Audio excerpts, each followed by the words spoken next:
El proyecto Ecopionet pretende establecer un innovador sistema de transferencia del conocimiento en materia de agricultura ecológica, comercialización y asociacionismo. Dentro de este objetivo, la finca experimental de Higueruela ofrece un ejemplo representativo de la interrelación entre los diferentes manejos y sistemas de producción agraria. Bienvenidos a la finca experimental de la Higueruela, gestionada por el Museo Nacional de Ciencias Naturales del CSIC. Esta finca fue adquirida en el año 1972 por el entonces conocido como Instituto de Edafología del CSIC para solucionar un problema que tenían con los experimentos de agronomía. En aquella época, el CSIC contaba con otras fincas experimentales cuyo tipo de suelo era fundamentalmente fluvisol, el que encontramos en la vega de los ríos, que no era representativo del sistema de secano español. Una década después se dieron cuenta de que para que los resultados obtenidos fuesen representativos para el secano había que realizar experimentos de larga duración. Para poder desarrollarlos se estableció un convenio de colaboración entre la Junta de Comunidades de Castilla-La Mancha y el CSIC, que permitió la financiación durante más de 20 años de diversos proyectos de larga duración y de asesoramiento a los agricultores en el resultado de sus labores en las tierras de secano. Nos encontramos ubicados en la provincia de Toledo, dentro del término municipal de Santa Olalla, a una altitud de 450 metros sobre el nivel del mar. Es una zona característica de los ambientes mediterráneos semiáridos, lo que hace de ella una finca representativa de cara al cambio global. La finca consta de 90 hectáreas dedicadas a experimentación, con hasta 4 tipos diferentes de suelo, de los cuales visitaremos 2 tipos de calicatas, una representativa del suelo luvisol y otra del vertisol. De esas 90 hectáreas vamos a visitar 28 que están dedicadas a 3 proyectos de investigación dentro del marco de Ecopionet. Con una superficie de 19,06 hectáreas nos encontramos ante una parcela distribuida en 8 curvas, existiendo un desnivel entre ellas de unos 3 metros. Presentan una rotación de 7 hojas según el siguiente esquema. Observamos un seto perimetral de árboles y arbustos multiespecie, y la separación entre curvas se establece mediante un seto monoespecífico arbustivo de romero, zumaque, retama, atriples, cambronera o jara, que ayuda a fijar el aterrazamiento que se ha venido acentuando con el paso de los años. Curva 8. Cebada variedad estrella. En los bordes de la curva aparecen restos de beza de la anualidad anterior, así como centeno que actuaba como tutor de cultivo. Es la curva más elevada de la parcela, con un suelo más ligero que las siguientes por el efecto del lavado de la arcilla a las zonas de vaguada. Curva 7. Garbanzo variedad Amelia. Sembrado a finales de febrero mediante una pasada con el rulo, se disminuyó la porosidad del suelo, facilitando la captura de humedad que promueve la germinación de la semilla. Curva 6. Centeno. Se ha levantado el cultivo por un problema de malas hierbas, en concreto Scandix pecten veneris, derivado de un mal manejo del terreno. Curva 5. Barbecho. Al estar en reposo mantiene humedad durante todo el año y facilita la mineralización de residuos vegetales, proporcionando mayor desarrollo al cultivo de trigo en la siguiente campaña. Curva 4. Trigo. Vemos el efecto del barbecho del año anterior, que demuestra que en agricultura ecológica es el propio sistema el que regula el desarrollo del cultivo. En el borde de la curva aparece de forma abundante Velardia trixago, hierba de ciclo anual muy frecuente en los márgenes de los caminos y campos de cultivo de secano. Curva 3. Girasol peredovic. Sembrado en la primera semana de mayo, aún no es posible observar mucho desarrollo del cultivo. Curva 2. Beza variedad filón.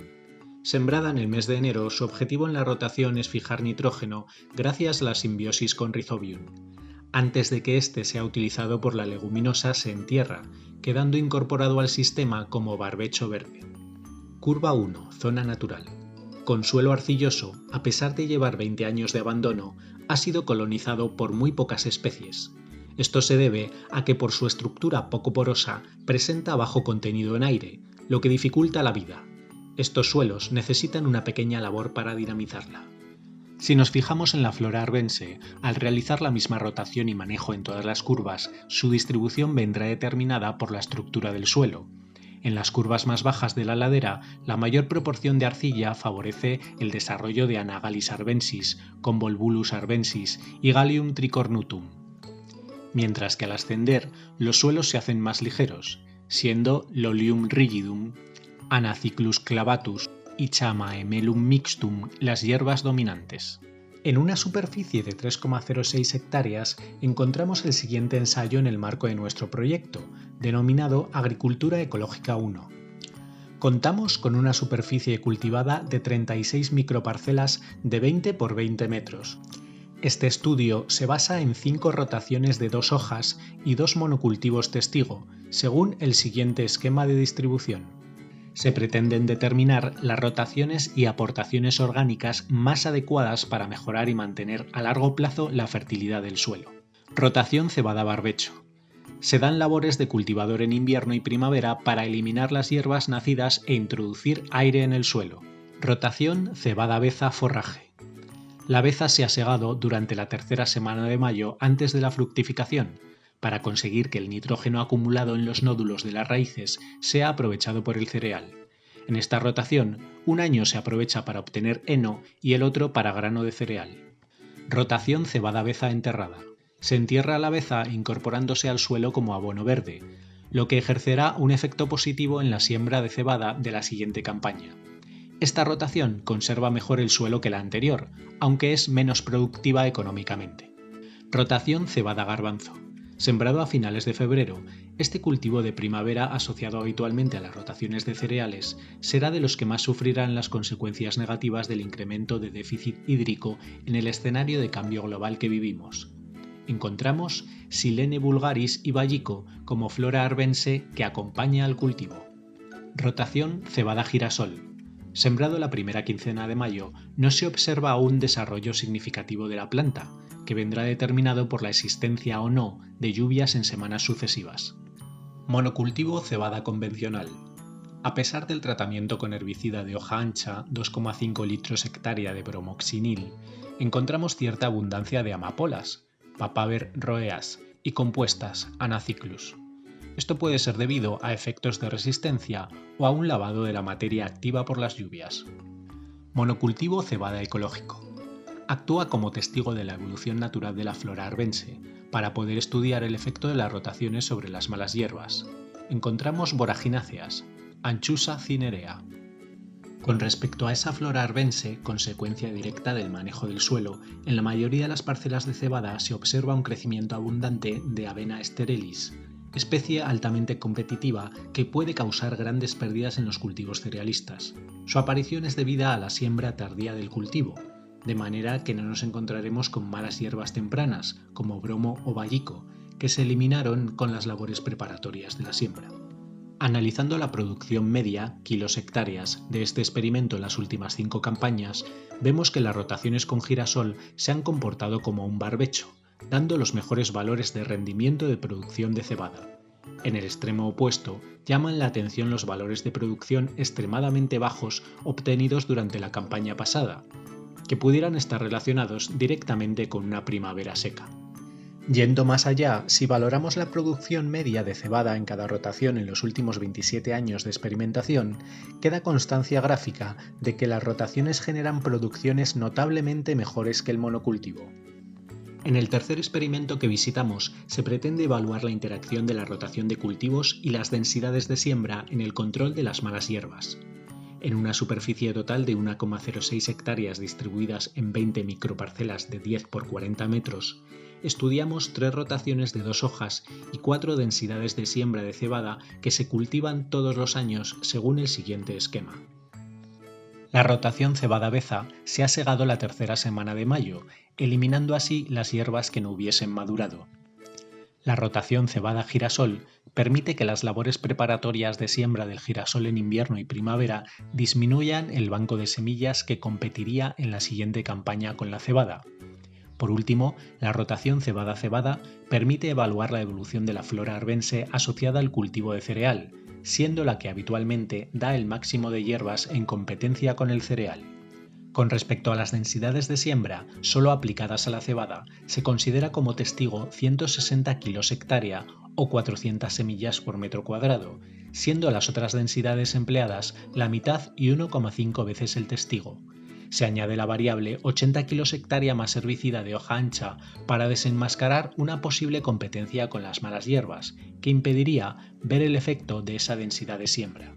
Respecto a las operaciones de cultivo, se realizaron varios pases de cultivador previos a la siembra, mientras que el girasol ha sido sembrado un mes más tarde de lo habitual, por lo que no podemos observar en esas parcelas un desarrollo notable del cultivo.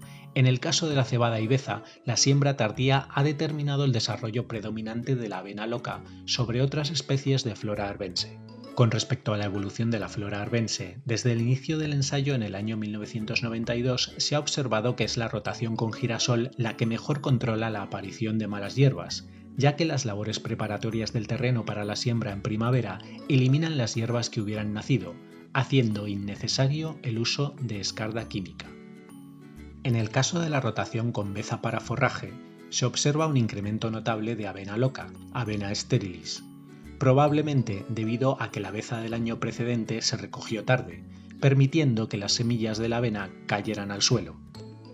Con respecto al resto de las malas hierbas, en esta rotación el mejor control lo realiza el tratamiento con herbicida químico. En referencia a la producción, la rotación con girasol o beza produce entre un 50 y un 80% más de cebada que el monocultivo, según la densidad considerada. También se ha visto que un aumento de la densidad de siembra del cereal o el uso de herbicida cuando la cebada está en rotación no afecta a las producciones medias, mientras que en monocultivo el uso de herbicida puede sustituirse por un aumento de la densidad de siembra, obteniéndose la misma productividad. Respecto a los tipos de suelos, la higueruela constituye un ejemplo práctico de la situación que encontramos en otras zonas del territorio español, con la confluencia de suelos pertenecientes a 4 grupos y 7 tipos diferentes. A pesar de ello, tanto agricultores como técnicos recomiendan prácticas de manejo uniformes, lo que irá en detrimento de sus ventajas estructurales.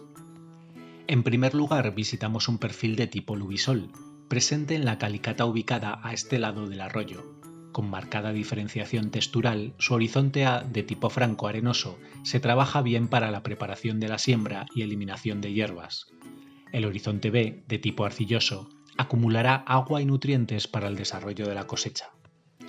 El laboreo de este tipo de suelo con volteo alteraría su evolución natural, perdiéndose las ventajas estructurales de sus horizontes diferenciados.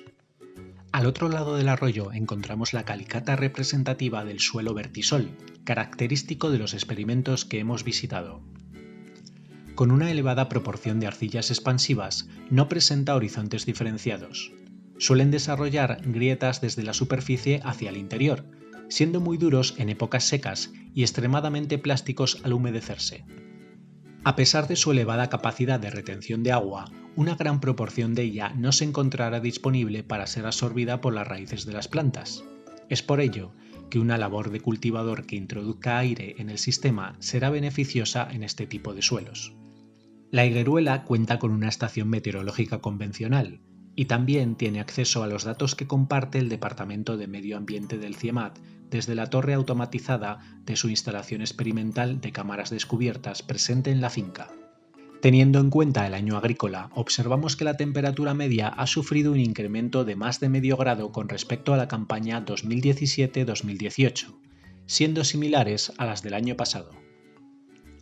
Si nos centramos en la pluviometría, en los meses de septiembre a febrero esta campaña ha sido más abundante que la de 2017-2018, con una precipitación acumulada de casi 100 litros más y 20 litros por encima de lo acumulado en 2019.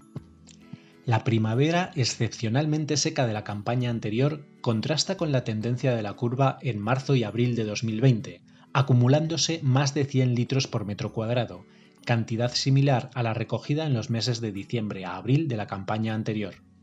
Solo queda esperar a los resultados de la cosecha para ver si esa pluviosidad ha ejercido un efecto positivo en la producción de nuestros experimentos.